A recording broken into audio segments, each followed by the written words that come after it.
Ukrainian military pilot Mykola Volkozub, now 87, visited the new Chornobyl nuclear power plant containment dome. This is not his first time there. 33 years ago, he flew his Mi-8 helicopter over Chernobyl during the cleanup of the world's worst nuclear catastrophe. It has nothing in common with how it was in the past. It was devastated. It was totally devastated. There was a pipe and some parts were simply hanging. And this...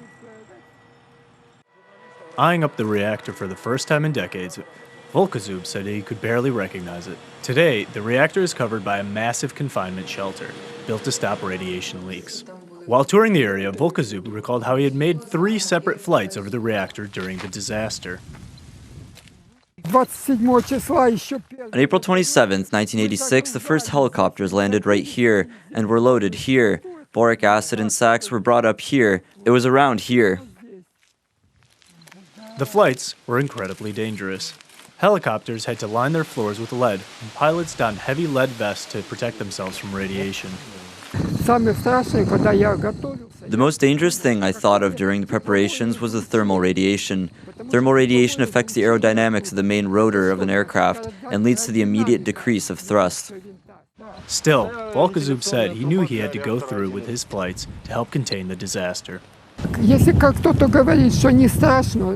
Some people may say they have no fear, but there are no people who are not afraid. The only thing is that people perceive fear differently. One is suppressed by fear, another is driven by fear. I had to do it. I knew it was dangerous. I had been preparing.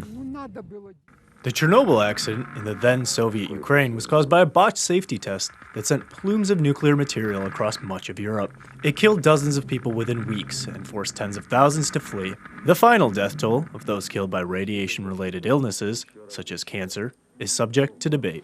Despite his age, Volkozub still supervises test pilots. For his actions, Volkozub was awarded the Hero of Ukraine Medal for his bravery.